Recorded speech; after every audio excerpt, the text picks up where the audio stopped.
Welcome to Tuesdays with Merton. My name is Teresa Sandock. I'm a Servite sister and a member of the Tuesdays with Merton Planning Committee, along with Dan Horan and Ellen Culp. Dan is a Franciscan friar and director of the Center for Spirituality at St. Mary's College in Notre Dame. Ellen is a faculty in residence at Baldwin Wallace University and former holder of the university's chair in Faith and Life. He also serves on the board of directors of the International Thomas Merton Society. Tuesdays with Merton is co-sponsored by the International Thomas Merton Society and the Center for Spirituality at St. Mary's College. And now it is my pleasure to introduce Mary Frohlich. Mary is a sister of the Society of the Sacred Heart, and she is a professor emerita of spirituality at Catholic Theological Union in Chicago, where she taught from 1993 to 2020. She is a noted scholar of Carmelite spirituality, with numerous published essays on Teresa of Avila, Teresa of Lisieux, and John of the Cross, as well as on broader issues in the tradition.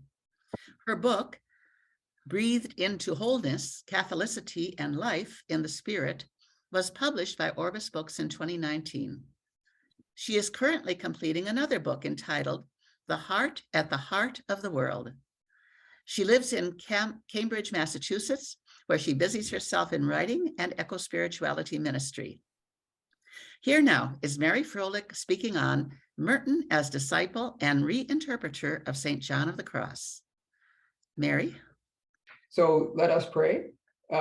We want to give thanks to God tonight for this opportunity to be together in the presence of two very holy and very intrepid followers of Christ, St. John of the Cross and Thomas Merton. We pray for the openness of our own hearts and spirits to the wisdom that these men have brought forth in the world, and our openness to one another as we learn from them. We make this prayer in Jesus' name. Amen. So as Teresa already indicated, this is the title, Thomas Merton as Disciple and Reinterpreter of St. John of the Cross. And right from the beginning, I'm going to say, or admit, I guess, that I am not really a Merton scholar. And it was about 3 years ago, I think, that Dan Horan asked me to give this talk at a conference that he was sponsoring at Catholic Theological Union when I was still teaching there. And so it gave me the opportunity to learn more about Merton. And however, my knowledge of Merton is somewhat focused within this particular topic. And it's really given me, I mean, since I knew John of the Cross more at that point, it's given me a way of really appreciating Merton through this lens. And just as a way of starting out, there's an article that on this topic of Merton and John of the Cross that Christopher Nugent wrote in Mystics Quarterly in 1995. The article's title is Born on the Borders of Spain, and actually that on the borders of Spain comes from Merton's own description of where he was born. And Nugent said of these two great men, he said, John of the Cross lived from 1542 to 91, and Thomas Merton, 1915 to 1968, were not just two great contemplative theologians, they were also religious reformers, ecclesiastical malcontents, and free spirits. Members of religious communities, they were both possessed of an eremitical turn, and as it happens, were both tempted to take up with the Carthusians. Both were attuned to what Thomas Traherne called the real whispering instinct of nature. So right there, we already see some parallels. But what we're going to be looking at today is, or tonight, is more specifically what Thomas Merton learned from John. So the question that is being considered is whether Merton is, in a real sense, the disciple of John of the Cross. And by the way, in this particular presentation, whenever I say John, I mean John of the Cross specifically. I'm not going to spell out his name every time. One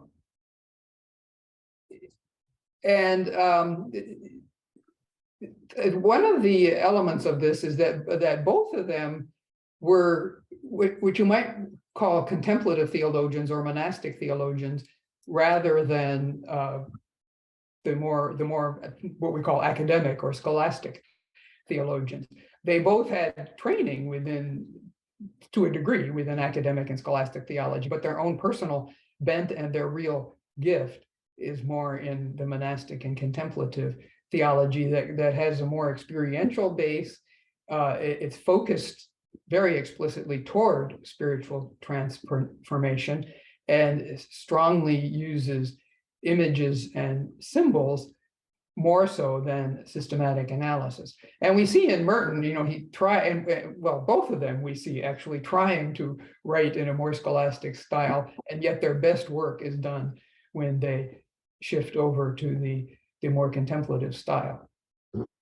And Merton, in some ways, I think, is in a good sense, he's a rhetorician, and meaning that he's someone who writes to provoke and to evoke, and to evoke transformation in other people. Glenn Hinson, who wrote about Merton, said that Merton Mertonized everything that went through his mind, and I think that we'll see that is especially true as Merton matures, that then discovers his own voice, that even though you can see the foundations from which he drew, that it becomes really his own as he assimilates the tradition and speaks it in a very fresh way. So we could say that what Merton did ultimately was a real critical reappropriation of John of the Cross. They took John of the Cross's basic concepts and put them in dialogue with contemporary authors from today's world, as well as his own experience, and makes a very creative reinterpretation. So first, I'm going to just go kind of through some of the history of Merton's encounter with and relationship with John of the Cross. I'm not going to be able to go into every detail, but some of the main highlights. First, Merton encounters John of the Cross when he is a student at Columbia, so still in his 20s, and he is just beginning to discover his desire to be a saint. So he goes out and he buys a volume of John of the Cross. He says, at great cost. And he begins to read and to underline passages. And this is what he says in Seven Storey Mountain about that first encounter. It turned out that it would take more than that to make me a saint, because these words I underlined, although they amazed and dazzled me with their import, were all too simple for me to understand. They were too naked, too stripped of all duplicity and compromise for my complexity, perverted by many appetites. So, of course, that's his commentary after he's gone into the monastery on his initial encounter with John of the Cross. So in 1941, Merton enters the monastery of Gethsemane, and at his solemn profession in 1950, he took John's book called The Precautions as the standard for his religious life. About 11 years later, in 1952, he wrote that despite being a Cistercian, he felt more actual sympathy for St. John of the Cross than for St. Bernard of Clairvaux. And it's noteworthy that he kept an inscription from John over his writing desk. The inscription said that at the end of our life, we will be judged by love. And this was what he kept before him as he did his writing. Another piece that I had not been so aware of is that Merton actually was a was an artist as well as a writer. And during his religious life, he did 40 drawings of John of the Cross. And this was the one that I was able to find on the internet. This one was done in 1952. Now, in 1951, so while he's just after his solemn profession, and 10 years after he had entered the monastery, he wrote this book called Ascent to Truth, which was an attempt to bring together basically Thomas Aquinas and John of the Cross. So he's doing a Thomist interpretation of John of the Cross. And in this book, which I have read parts of, not the whole thing, I have to admit, but there's 2 points that he seems to keep trying to make. And one is how important it is that we use reason as a guide for our contemplative life. And the other point is that, on the other hand, there's a supernatural dimension that is far greater than reason. And he really isn't able to bring this into an integrated perspective all that well. I mean, there's many beautiful passages in the book, and the book still remains popular with people whose main theology is Thomist, but it is not particularly popular, I don't think, with the broader public at this point. And he came to regard the book as a failure, and others have not given it high grades either.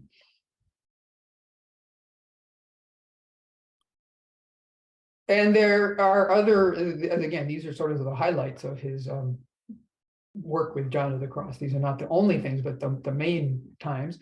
In 1960, in a book called Disputed Questions, which was a book of essays, 2 of the essays were completely on Carmelite themes.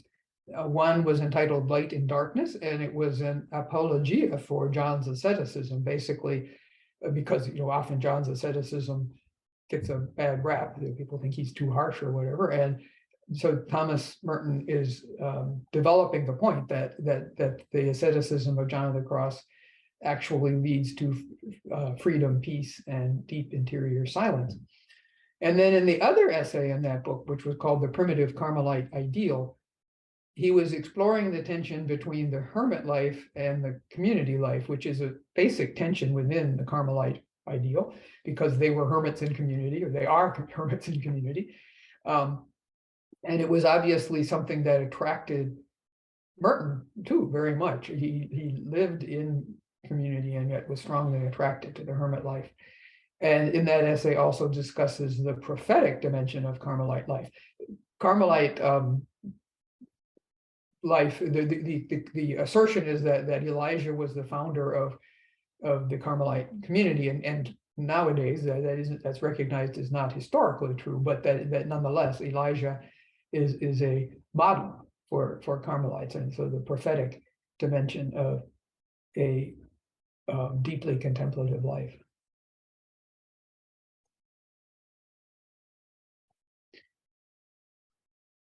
And in 1961, Thomas Merton wrote these New Seeds of Contemplation.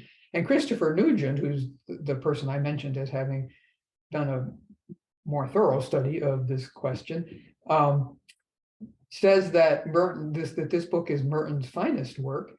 And he says that the contemplative core of the work would seem to be John of the Cross, as Glenn Hinson put it in one of his presentations, Mertonized.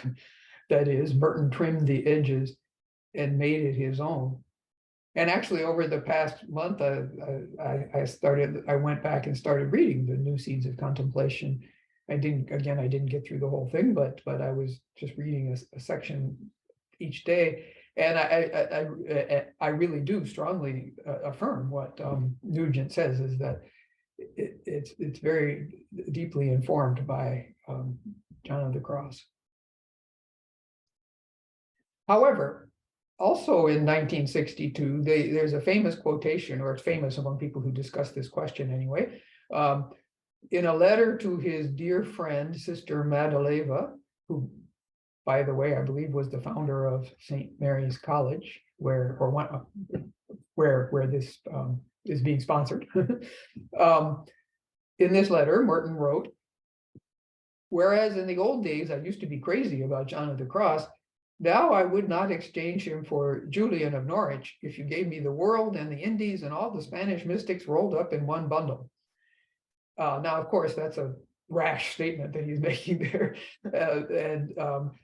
But it is a point in his life when he's starting to really explore and explore all kinds of new perspectives and kind of free himself from the strictures of a more classical viewpoint. Although this is not to say that he truly rejects the more classical viewpoint, that it is that he's beginning to see what else he can integrate into that.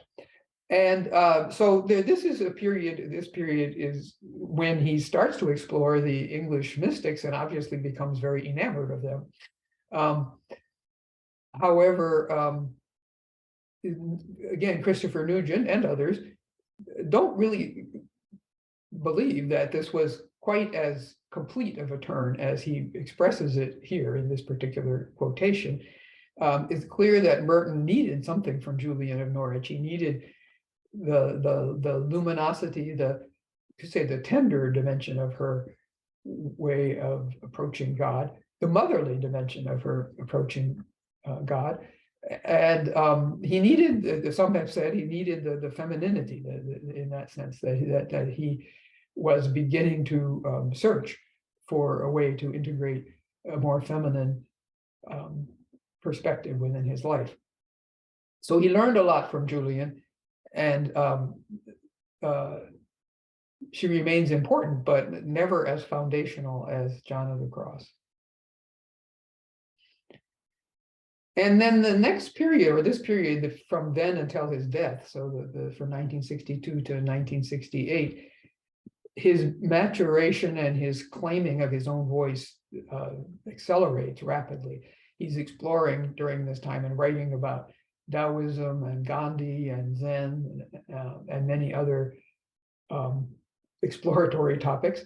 He's entering actively into anti-war and social justice advocacy. During the latter part of this time, he lives in a hermitage and then he travels to Asia, where, of course, he dies. When he went to the hermitage, the complete works of John of the Cross were among the books that he took with him. And by the way, the background on this slide is a photo of that Merton took during this period. He took up photography as a kind of Zen practice. And most of the photos are still lives, you might say. I mean, they're pictures of nature or of simple objects. They're mostly not of people. And then the book in 1968, or actually, I think it was published posthumously, which has come to be named Contemplative Prayer, was his last completed work. He strongly reaffirms classical themes of the monastic and contemplative traditions, and yet in a truly contemporary idiom. Christopher Nugent's analysis of this finds that there were included in this book 20 citations of John of the Cross, which was twice as many as of any other author, and there was not a single citation of Julian of Norwich. So in some ways, he comes back to his roots there. So in order to go deeper into this, first I need to say a little bit more about John of the Cross and what his basic teaching was.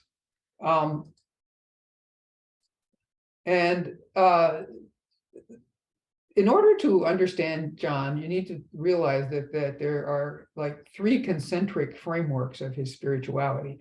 The first being, and the core being, the poetry of nuptial romance, the lover and the beloved.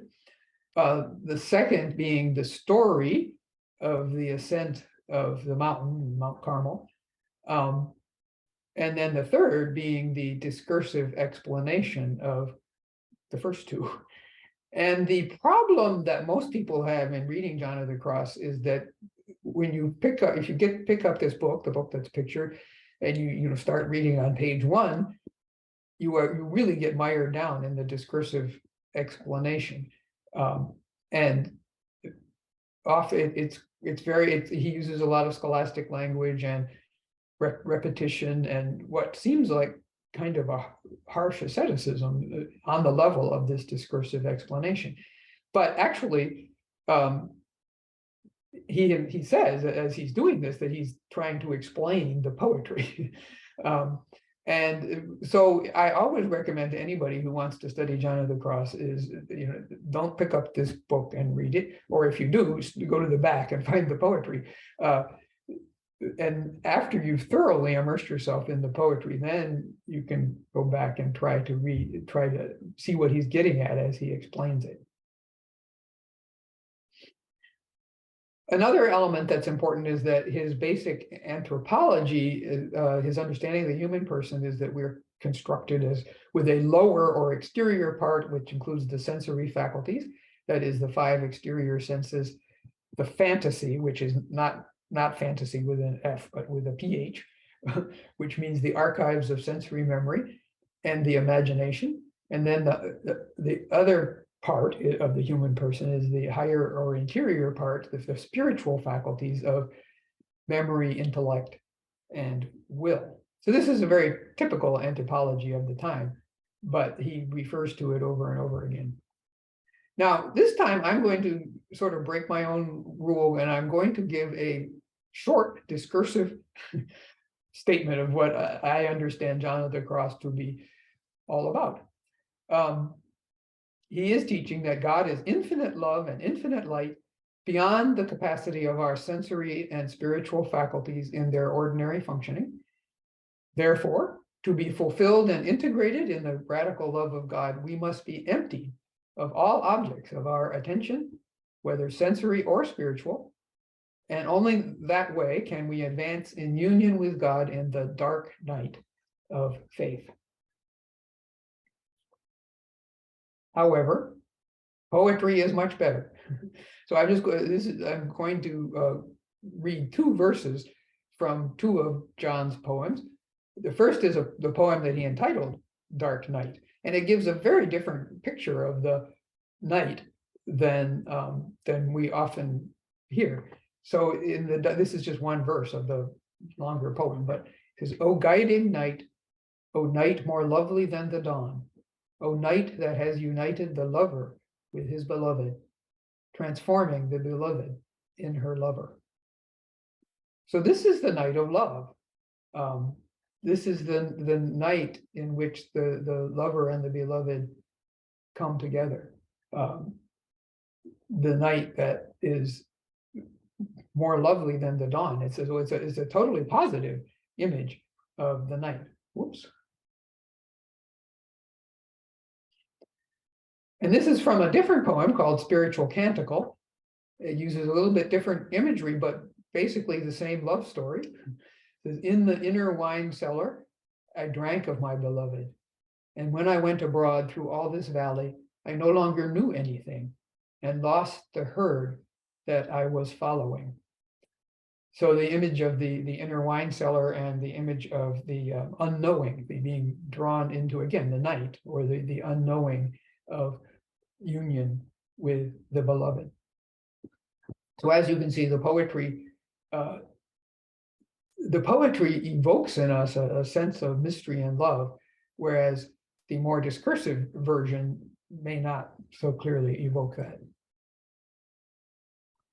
And everybody's heard of John's Dark Night, but it's important to realize that he talked about 4 nights. The active night of the senses, in which the seeker does all she can to wean the sense faculties from their inordinate pleasure. So this is the typical ascetical practice. The passive night of the senses, in which God completes the purification of the senses. Then the active night of the spirit, in which the seeker learns to let go of the attachments of the higher faculties of intellect, memory, and will, but this is still done at least to some degree by our own activity. And then finally, the passive night of the spirit, in which God purifies a person of the deepest roots of all their imperfections. And it's the passive night of the spirit where the sort of very painful and very difficult language shows up, where that the person feels as if everything is going wrong, as if the world is backwards, as if they've lost God, abandoned by God, and so on. So that this is a very, very difficult and painful passage in the spiritual life. So out of that was just a brief review of John of the Cross. What did Merton particularly reinterpret? So I think that just as a preview, that Merton got a glimpse of spiritual liberty, perhaps even when he was quite young, as often people do, but that he was horrified by the realization of the deceit and shallowness of the usual normal way of life. And so he was studying philosophy and psychology, and he developed these concepts of the true self and the false self. The true self being spiritual liberty, false self being this deceit and shallowness. And he saw in John of the Cross this practical and very classical Christian method for moving from what he understood as the false self to the true self. So the purification of the faculties through active and passive nights is at the heart of John's spiritual method, and at the heart of Merton's as well. So we're going to look at three aspects of this, looking more closely at the false self, true self, and how that reinterprets John's old self, new self. Secondly, Merton's asceticism for the liberation of the true self as a reinterpretation of John's active nights of the soul. And then Merton's existential dread as a reinterpretation of John's passive night of the spirit.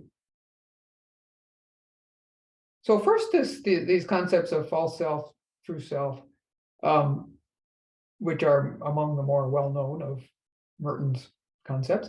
Philosophically, Merton had studied and greatly appreciated the philosophy of Jacques Merton, who taught that the material pole of the human being is the individual, while the spiritual pole is the person. So the language there, the material pole or the individual tends toward dispersion, because every individual is trying to gain for themselves, whereas the spiritual pole or the person tends toward the common good through authentic interiority that enables choices based in reason and justice. And another philosopher that was very important for Merton was Daniel C. Walsh, who is not well known other than his relationship with Merton, because Walsh didn't write very much. But he was a teacher at Columbia when Merton was in his youthful, seeking sainthood phase. And Walsh became a close friend and mentor of Merton. And Walsh taught that the concept of person is the unobjectifiable relation to God that is more foundational than our nature or our individuality. So personhood is relationality in Walsh's. It is literally the relation with God through which the image of God is lived. And that is deeper than what could be called our nature, or certainly than our individuality. So John of the Cross uses the language of the old self and the new self, and this is some quotations from John's book. Again, these are the discursive part of his writing, but he was explaining a poem called The Living Flame. And he wrote, "What the soul calls death is all that goes to make up the old self.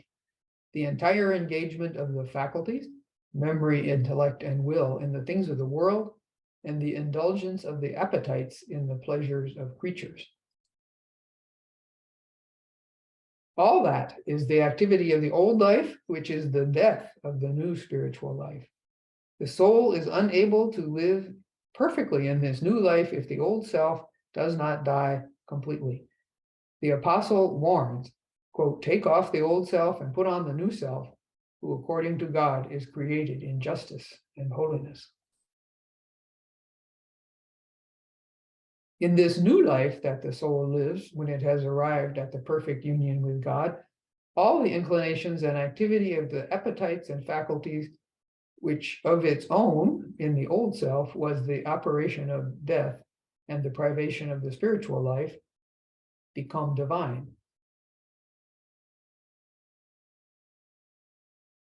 So Anne Carr, in her book Search for Wisdom and Spirit, observes that up to at least up until 1949, Merton was understanding false self and true self through a kind of nature and supernature language that almost makes them into evil versus good. That is, the false self being evil and the true self being good, a kind of a radical distinction. As he matured, he moved away from that, and that the false self or the external self cannot be literally equated with evil. And that was also the stage when he thought that the chief way one could leave behind the false self was by withdrawing from the world, that is, by entering a monastery. That as long as one was out in the world, one was caught up in its sham dramas, and that you could leave all that behind by entering the monastery. And of course, he learned in the monastery that it wasn't so easy. She identifies one of his books called Waters of Siloé as a kind of a beginning, or just the beginning of a turning point, when he was focusing on the patristic idea of the distinction between the likeness of God and the image of God. Even though in the Bible itself, those two words, image and likeness of God, didn't really mean much different from each other, but the patristic writers, many of them developed it in terms of the image of God we're born with the image of God, but that we have to grow into the likeness of God. And so Carr sees his study of that as a moving away from that sort of good versus evil understanding. And that culminates in his book Inner Experience, when the contrast is recognized as more of a exterior self versus the hidden and inner self. And that really is more true to what his philosophical mentors were saying in any case.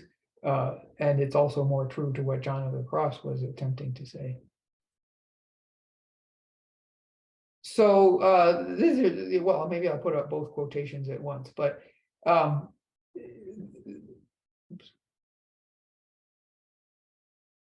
John, writing of the center, the depth, the true self, says the soul's center is God. The more degrees of love it has, the more deeply it enters into God and centers itself in him. We can say that there are as many centers in God possible to the soul, each one deeper than the other, as there are degrees of love of God possible to it. So one never finishes entering more and more deeply into the true self, which is God. So Merton, right, using his contemporary language, it's a great mistake to confuse the person, the spiritual and hidden self united with God, with the exterior empirical self, the psychological individuality who forms a kind of mask for the inner and hidden self. The outer self is nothing but an evanescent shadow.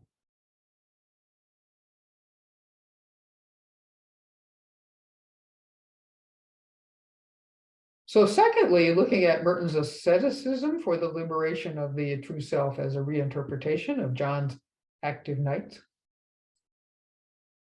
So John wrote in The Ascent of Mount Carmel, "I affirm then that if people take faith as a good guide to this state, Not only must they live in darkness in the sensory and lower part of their nature concerning creatures and temporal things, but they must also darken and blind themselves in that part of their nature that bears relation to God and spiritual things. Since this transformation and union is something that does not fall within the reach of the senses and of human capability, the soul must perfectly and voluntarily empty itself. I mean, in its affection and will of all the earthly and heavenly things it can grasp. It must do this insofar as it can. So Merton, writing in New Seeds of Contemplation, says, in a word, we must face with great resoluteness the task of going beyond ordinary temperance and strive for complete emptiness if we seek to pass beyond the limitations of human virtuousness and enter into the perfect freedom of the sons of God, for whom all things are light. The mystic lives in emptiness, in freedom, as if he had no longer a limited and exclusive self that distinguishes him from God and other people. And then thirdly, Merton's writing about existential dread can be seen as a reinterpretation of John's passive night of the spirit. John wrote, as this is in his book called Dark Night, as fire consumes the tarnish and rust of metal, this contemplation in the passive night of the spirit annihilates, empties, and consumes all the affections and imperfect habits the soul contracted throughout its life. Since these imperfections are deeply rooted in the substance of the soul, it usually suffers, in addition to this poverty, this natural and spiritual emptiness and oppressive undoing and an inner torment. Sometimes this experience is so vivid that it seems to the soul that it sees hell and perdition open up before it. And Merton, writing in Contemplative Prayer, his last completed work, the only full and authentic purification is that which turns a person completely inside out, so that one no longer has a self to defend, no longer an intimate heritage to protect against imagined inroads and dilapidations. Now we can understand that the full maturity of the spiritual life cannot be reached unless we first pass through the dread, anguish, trouble, and fear that necessarily accompany the inner crisis of spiritual death, in which we finally abandon our attachment to our exterior self and surrender completely to Christ. So, just as a couple of concluding comments, one of the questions that has come up is whether these two men, one of the places where they really are in contrast, is on the question of social consciousness. Hans Urs von Balthasar wrote that in John of the Cross there is a yawning gap where the church should be. And both Teresa of Avila and Therese of Lisieux, the other best-known Carmelites, do more explicitly prioritize the social and apostolic aspect of contemplation than John of the Cross does. And certainly, as is well known, Merton did prioritize the social apostolic element. He says in his essay, "Is the Contemplative Life Finished?" He says, yes, if it is understood as tranquil withdrawal, but no, if it is understood as the task and the gift of self-discovery. By this time, he no longer thinks that entering the monastery is the ultimate solution, but he recognizes that new forms of the contemplative life will need to develop. And he writes, the heart of the contemplative life will emerge wherever persons probe deeply the question of the self and the question of God in openness to concrete history as the world of the self's experience. But I think one quotation from John, and really one of my favorite quotations from him, is when he says about the love of God and entering totally into the love of God. He says, these acts of love are most precious. One of them is more meritorious and valuable than all the deeds a person may have performed in their whole life without this transformation, however great they may have been. And so I think that would be, I think it would probably be Merton's point of view as well, although he lived it in a very different way. But that for him, as for John of the Cross, the priority and the foundation of any prophetic witness for social justice and of any just action has to be that contemplative union with God. Yeah, Mary, thank you so much for that. In some ways, you leave me reeling. What I'd really like to do now that you've gone through it is to say, okay, let's take a break and go through it again, because I think knowing what's coming, I would be able to begin to grasp fully. But fascinating look at John the Cross and Merton. So I'm going to ask a couple questions that come out of just my own awareness. I hear people sometimes saying things like, oh, I'm going through a dark night of the soul. They don't even use dark night of the sense or the spirit. They'll say, well, I'm going through a dark night of the soul. I don't have a clue whether they have anything in mind about John the Cross or Merton, but do you think is that an appropriate kind of sloppy way of contemporary people understanding what the more complex John of the Cross look is, to say, I'm going through a dark night of the soul? Well, I guess the first thing I would say is that I would agree that the dark night of the soul doesn't always take a strictly spiritual form. But I mean, in other words, all the things that happen to us can be a part of that asceticism and stripping and maturation. And so it isn't, and so everything that happens to us, like when you lose a job or you have a, spectacular failure in your life, or you get sick, or, someone very close to you dies, all of those are parts of life, and that they participate in our spiritual, well, if you want to call it that, the stripping or the purification, insofar as we have that as our perspective. So I don't think people are completely wrong if they're saying that they're experiencing something very difficult and they call that a dark night of the soul. I do think that the really sort of technical dark night of the soul is the passive night of the spirit, that the sort of ultimate. So when and that is not a common experience, I don't think. I mean, I think it's something that really is.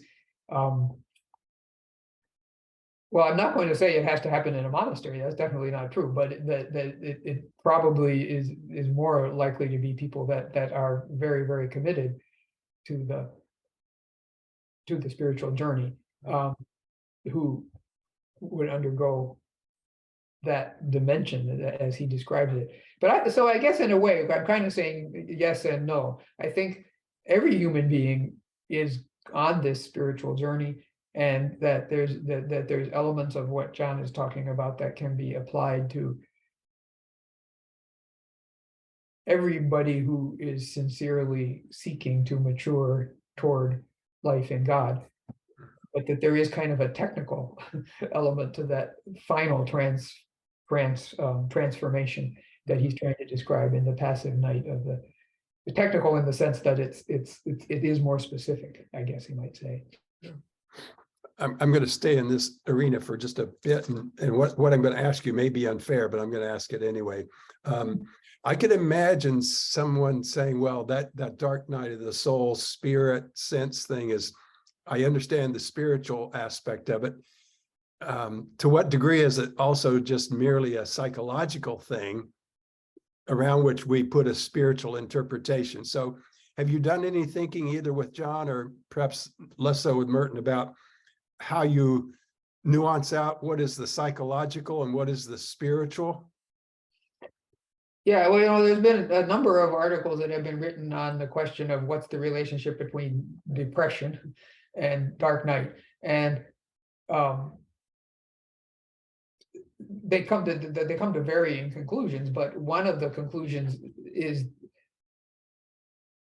that they are talking that you need to make the distinction between the psychological depression, if that's, and the spiritual dark night, you need to make the distinction, but that in actual life, that doesn't, they may be occurring as one. I mean, that is a person could be both depressed and experiencing a dark night. You know, the famous case being Mother Teresa, is, you know, what was she experiencing? Because she did experience apparently very deep depression. But so again, I think that it's important to distinguish that when we're talking about the personhood in God, that we are talking about the dimension, so to speak, that is not limited to simply to our psychology. But in actual life, we are never apart from our psychology. I mean, that is, we are, as we are a one person experiencing life. And so it's helpful to distinguish them in understanding, because you know, it's like, what do you need to do if a person is depressed? There are certain things that they need to do, you know, possibly get professional help or other things that they need to do to help with the depression. If they are experiencing a dark night, they need to have spiritual guidance. And so some people will need both in order to proceed through the passage that they're in life, and other people really maybe one is more appropriate than the other. Yeah, I'm gonna get you off this hook now. So to something else, I was intrigued by your middle of the 3 points in the Merton reinterpretation of John of the Cross, where you talked about Merton's asceticism becomes in a sense a tool for the liberation of the true self, if I caught that just right. Could you say a little more about how you think asceticism can be liberating for our true self, whether you're in the monastery or not? Well, I mean, in some ways, I think it's pretty simple if you're constantly absorbed in seeking pleasure and comfort, or that you're not able to really make good choices, because you know that's your whole focus. I mean, I don't think I have necessarily anything very creative to say about it, but because I think it's very obvious that a certain level of I don't, you know, we're not talking about harsh asceticism necessarily. And I think Merton, when he was young, as is often the case with spiritually zealous people, you know, he did envision a somewhat, and John of the Cross too, both of them, that when they were young, envisioned a harsher kind of asceticism, and as they matured, it was more the you know, the disciplined life and the being able to ask the questions about what you're doing. You know, I think that's, in some ways, that's the key, is that is not just to be reactive into, I want this, I go for it, but to be able to ask the question, you know, is this good? Is this what's going to lead me to where I want to go? And to kind of have that degree of detachment from the impulse to seek the pleasant and the comfortable. On another vein, you clearly shared some of the poetry of John the Cross. Perhaps many of us don't know John the Cross either at all or very well compared to how we know Merton. So it was fun to see the poetry, because I certainly resonated when you talked about starting with John the Cross, and you start with the discursive explanation. You feel like, oh my gosh, I just jumped into the deep end and I'm drowning. But I appreciated that poetry. It was good to see them side by side, because it was amazing how, in some ways, clear the poetry was and drew you in. At least that was my experience. And what you did was provoke me to thinking about Thomas Merton also was a poet. I mean, the book of complete poems is a really big rascal. He did some of his best stuff with poetry. You think of Hagia Sophia and some other things. And one of the things that Olivia Espin comments on is, John the Cross is writing in Spanish. And so we got the problem with translation there. Have you worked any with the Spanish into English? I don't know whether you've done that sort of thing, but at least Merton was writing in English, so we don't have that translation problem. Yeah, I mean, I can read Spanish more or less, and John of the Cross, well, poetry is always difficult in another language, but his prose actually isn't too difficult compared to Teresa. I did my dissertation on Teresa, and her Spanish is awful, but because she writes in this very convoluted way. But John of the Cross writes in a much, his Spanish is, at least in his discursive writings, is very clear. And it really is true, as is always true for poetry, that it's definitely best in the original language. But I just reiterate again to anybody who doesn't know John of the Cross is, go find the poetry. And if you can read it in Spanish, that's best, but obviously many people can't. So it's good in English too. And his best poetry is really love poetry. I mean, it's the romance. It's the lover and the beloved. His other poetry is good too, but I think his best poetry is the love poetry, which is the heart, again, to realize that what John of the Cross, that was, I think the poetry expresses his real experience insofar as you can get to that with somebody, whereas his prose expresses his understanding of how he ought to teach this to people,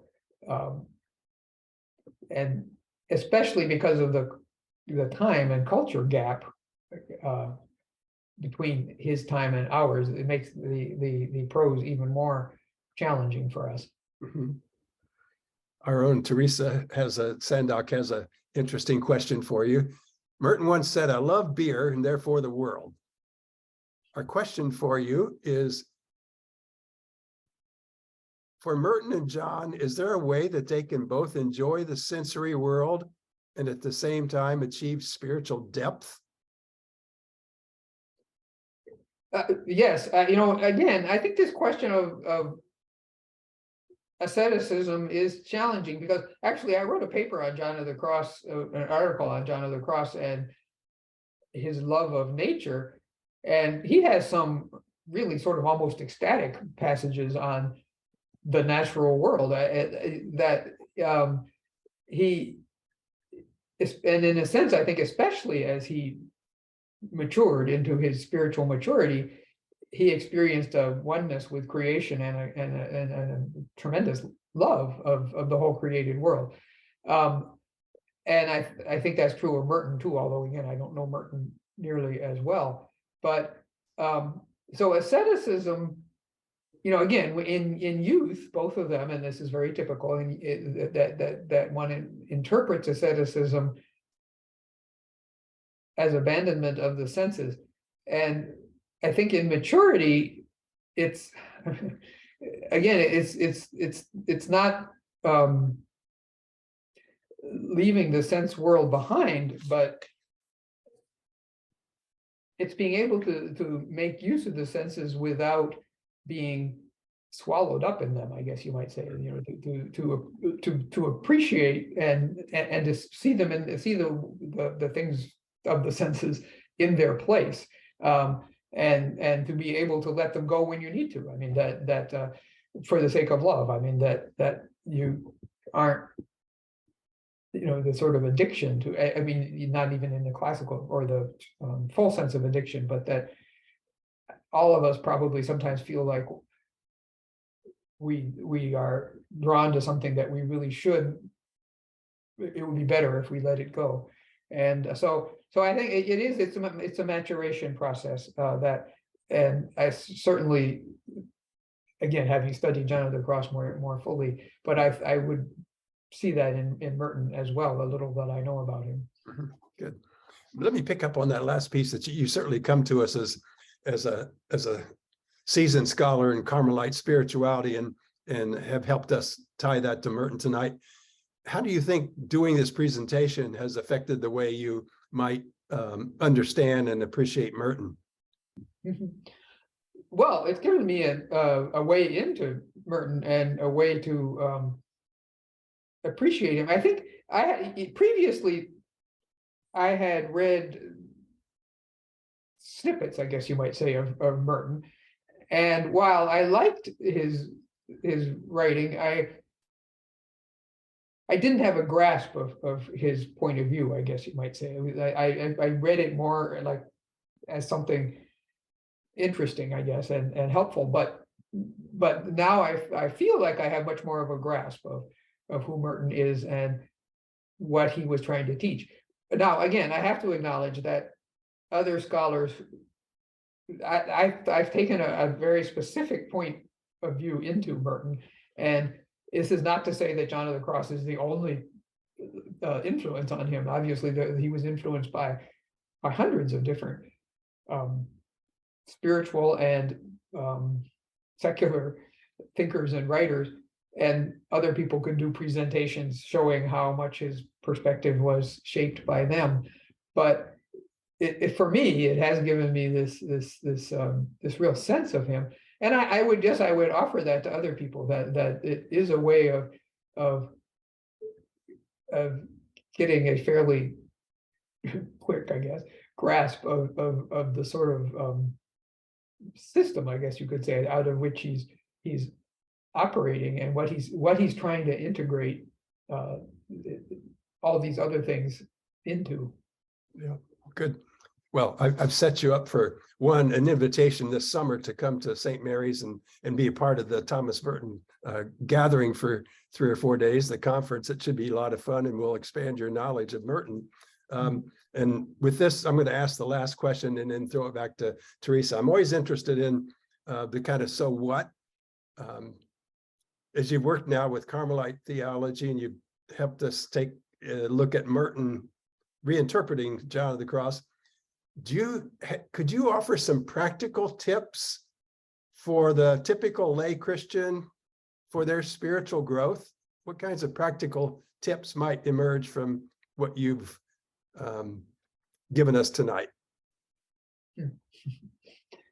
Well,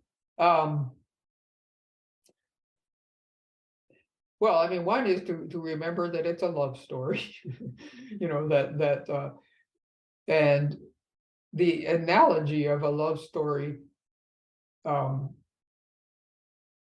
it is helpful. I mean, even in the ascetical dimensions of that, what will you give up for someone you love, or what are you willing to let go of for someone you love? It's a very different way, rather than thinking about asceticism as kind of this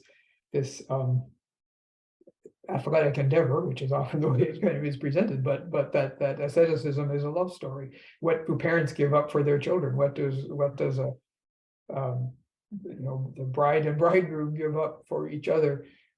Is a much healthier and joyful way of thinking about one's asceticism.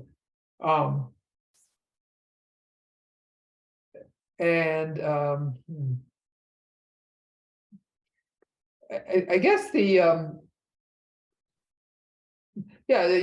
be aware of this when you're thinking about these concepts of the true self and the false self, to take note of what Merton learned, that